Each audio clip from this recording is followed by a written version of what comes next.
think the best way to describe this movie is that they understood the assignment. They were like given this new sort of art direction to play with and these silly characters, and they went all in the best possible ways.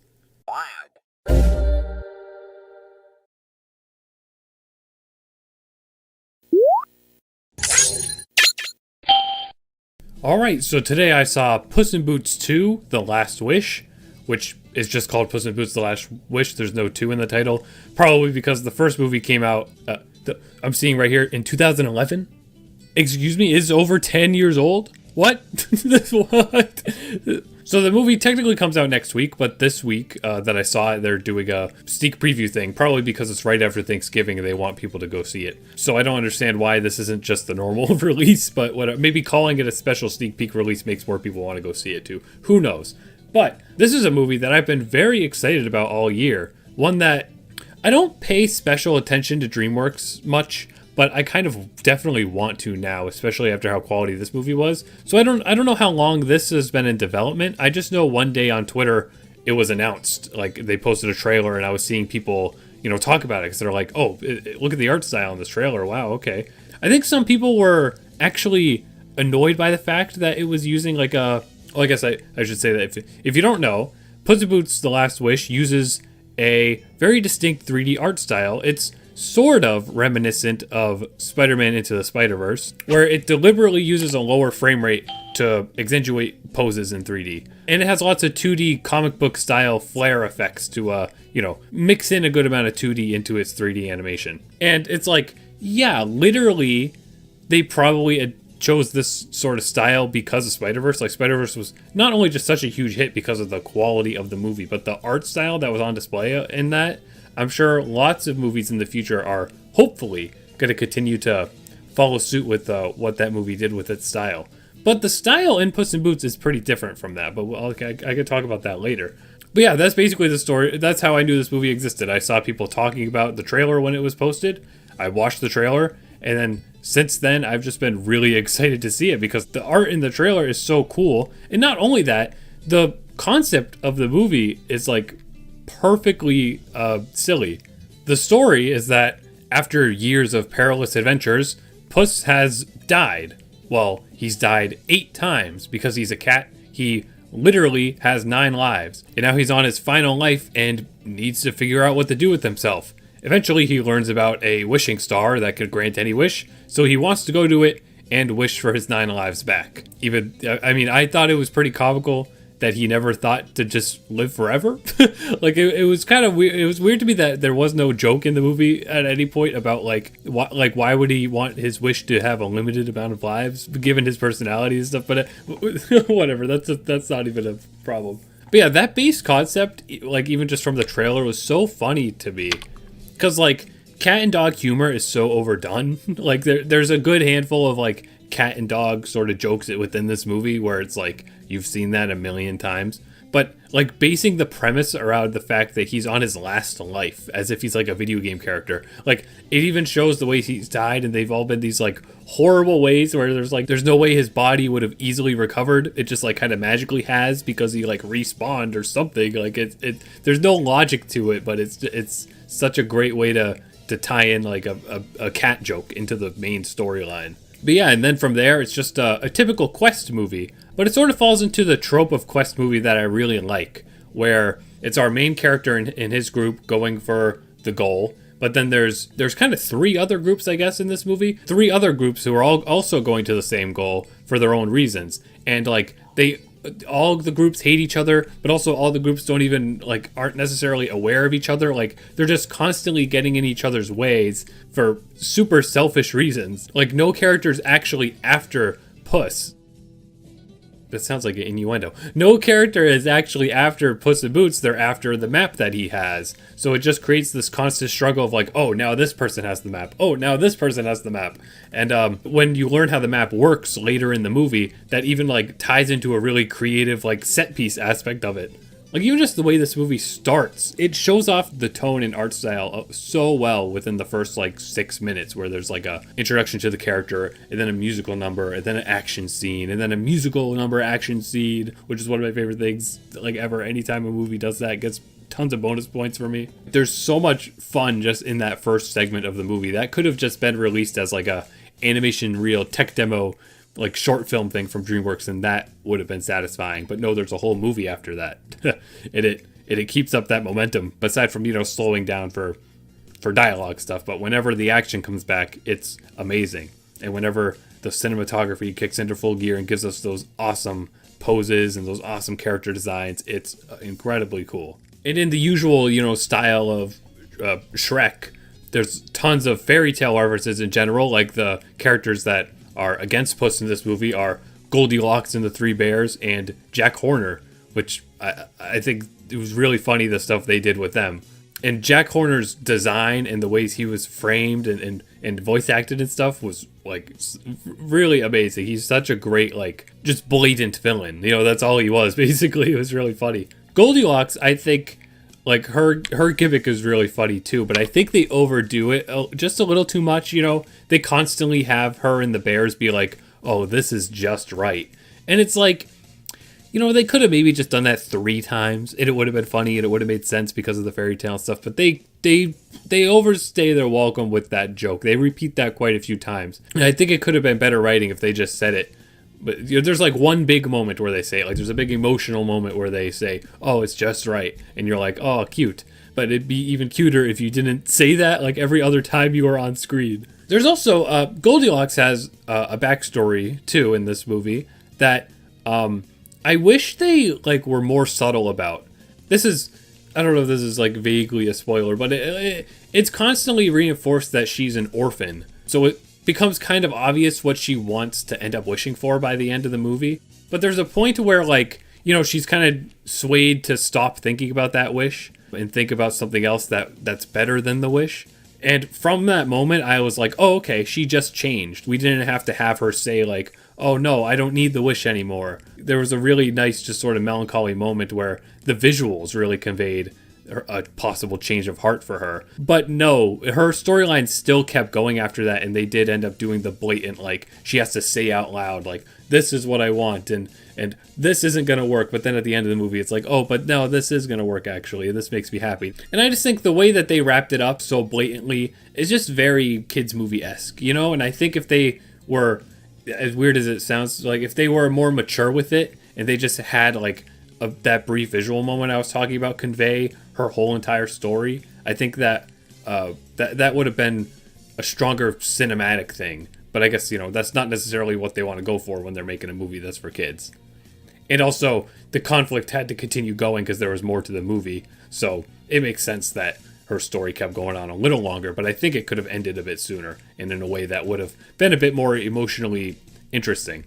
But yeah, honestly, that little gripe about like the presentation of Goldilocks' storyline is actually my only problem with this movie. Like, everything else about this movie is amazing. There's another character I didn't talk about because I don't even know if they were in trailers and stuff, so I don't really know if it's something I should talk too much about. But there's another villain in the movie, the third party other than the ones that I've named, who's also chasing after Puss.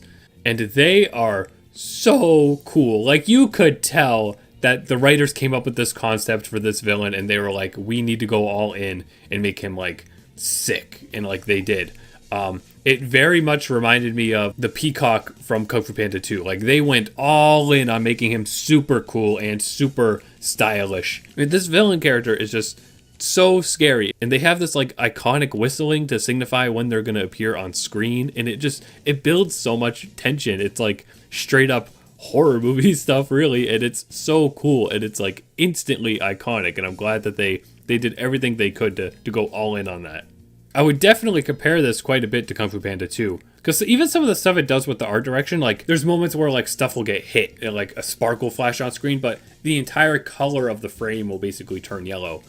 Stuff like that happens in the movie quite often, and I feel like that's something Kung Fu Panda did a lot. Like, turning it red a lot to signify the villain. This movie does that same thing, too. In fact, there's, like, the villain in this, the true villain in this movie, I could see it being, like, really scary. Like, there's a good, I mean, Dreamworks has always been kind of edgy. Like, there's a good amount of occasional, soft curse words in this movie and blood, which I thought, like, the way they specified the blood, like, the biggest time that there was blood on screen, I thought was really, cool and like really just scary too. I could see kids probably be kind of scared of this stuff, but also kids aren't scared of anything anymore for the most part. So I don't know, but that it was like perfectly badass, the stuff they were doing with the villain in this. People are gonna really love that character.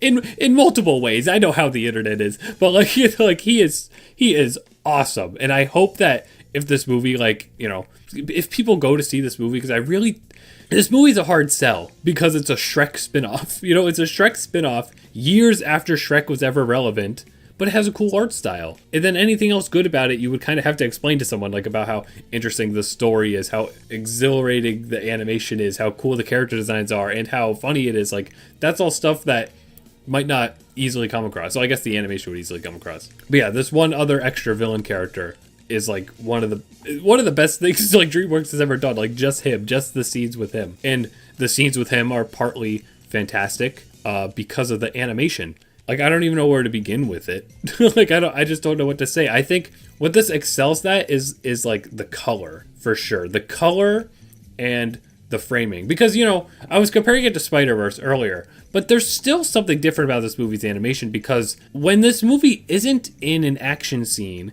it has the normal frame rate, you know? That thing with the intentionally stilted animation, that exists in all of Spider-Verse. The whole movie's like that. But Puss in Boots 2 saves that style of animation for when there's action going on. And that's genius. The parts where things are mostly, you know, not still, but like things don't need intense, crazy framing. It just has typical movie, you know, 30 FPS motion. But then when there's action going on, they lower that frame rate, and that allows you to see really incredible poses. It makes it feel 2D in the best possible way. That's how I would describe it anyways. If you think it looks weird, or if you don't like that kind of style, because I know even with Spider-Verse, so many people watched it and they're like, oh, this is weird, I have to get used to it.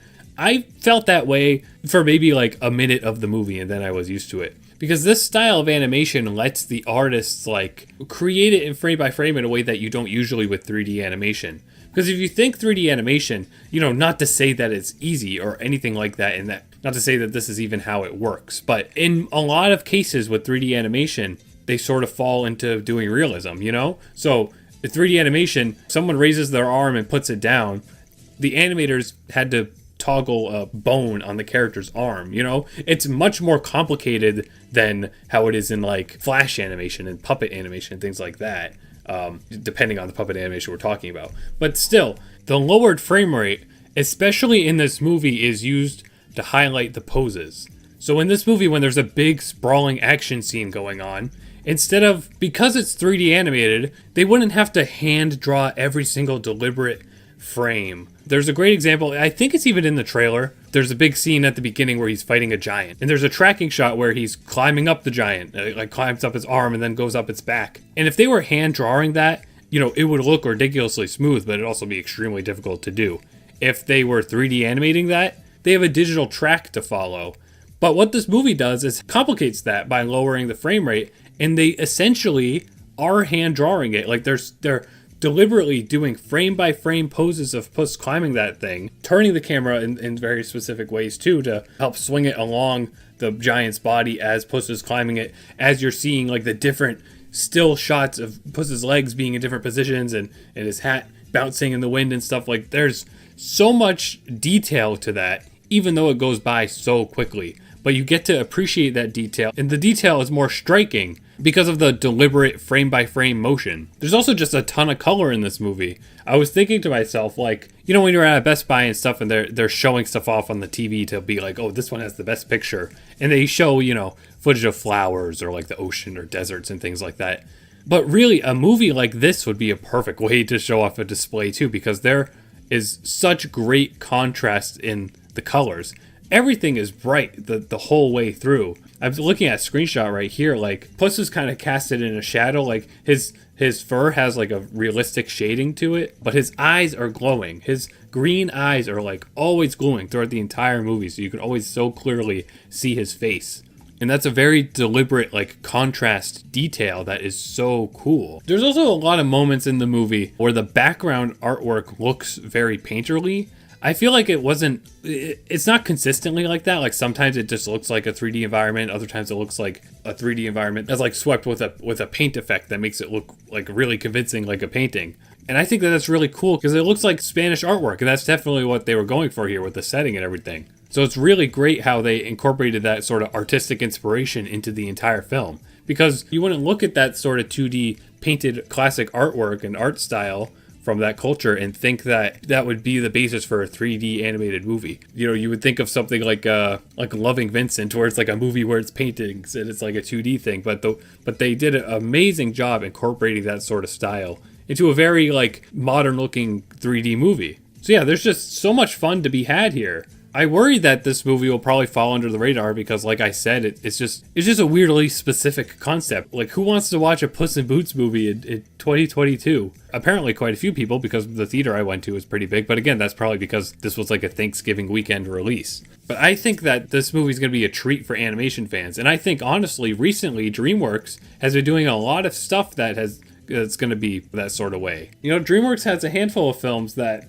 are kind of typical looking, but then they have a good amount. Madagascar is a good example. As kind of weirdly dry as like the humor of Madagascar is, the animation in those movies goes off. And I feel like because those movies are from our childhoods, a lot of people don't really take the time to look at them that way. But like, you know, if you went through like some art classes and stuff, and then you go back and watch Madagascar, I think you'd have a new appreciation for the sort of art style that's on display in that. And stuff like I'll Die on This Hill, Boss Baby looks amazing too. Boss Baby has a lot of great imaginative visuals. Yeah, the humor and stuff on display there, it is what it is, but there's still some creativity to be had in the story for sure. But in the visual department, that movie really delivers. Recently there was The Bad Guys, which like the style in that is kind of close to Puss in Boots, I would say, but does Bad Guys do the frame rate thing? I literally just watched it and I don't really remember. But yeah, Puss in Boots The Last Wish is a treat. It is a very creative delight. It ends with a surprisingly touching moral. Actually, it kind of ends very quickly. It's great that it's not a long movie at all, but I feel like a bit more of epilogue-y stuff could have happened. Also, at the very, very end, there's a pretty good moment. Like, I can't say why or what because it's probably an intentionally sort of a big deal thing. It's just like a cherry on top for going to see this fun movie. It's cool. I think it's cool what's going on here with DreamWorks right now. Just makes me wonder if we're going to get more Puss in Boots, like, are they going to stick with this art style? Because they totally should, and they should continue to like reinvent the wheel with it. If they take this sort of art style to other IPs or just completely new series and stuff, like if DreamWorks is going to keep doing this sort of thing, I hope that they keep making it better and better and more interesting and more dynamic and different for each movie that they bring the art style to. Because like I was saying, like Puss in Boots is a Spanish character, so there's a lot of Spanish artwork inspiration on display in this movie. So if they I don't know if they brought back Shark Tale. I'm just saying, if they brought back Shark Tale and gave it an art style like this, then they'd want to have more of an aquatic look or more of like a sort of hip hoppy sort of look to it. So this movie was a blast. I would totally recommend you go see it, whether you're a fan of like DreamWorks or Shrek or whatever. If you're just an animation fan and you're looking for like something that's a real exciting blast, if you're in particular like a niche fan of like anthropomorphic animal movies, like, because I know there's an audience there for sure, this movie super delivers on that too. Like I was watching this movie and it made me wish for more Sly Cooper content, because that was a very important franchise to my childhood, and anything about animals, even some of the designs in this movie too are reminiscent of like stuff you would see in Sly Cooper. So like anything about talking animals just brings me back to thinking about how much I miss that franchise. Anyways, that's tangential. I really hope this movie gets some great reception, and I hope that DreamWorks keeps it up and like continues to bring this really sick style into what they do. I've been trying to keep a list of movies I've watched this year, but I can't, like, I think that Turning Red is the only other 2022 animated movie I watched this year.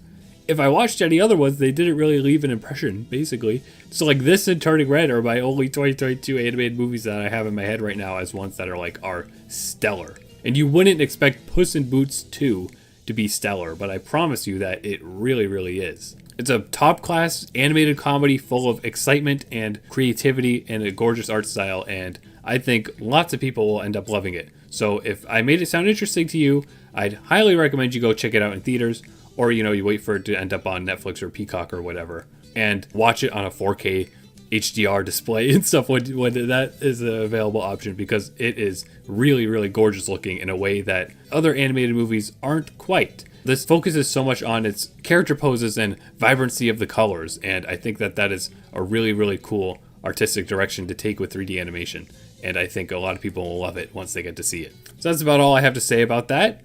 Thank you so much for watching, and I'll be back with I don't know what. I still gotta watch Lightyear. That's a 2022 animated movie. That's gonna be nothing like this, like in terms of visuals and energy. That's gonna be a completely different sort of thing.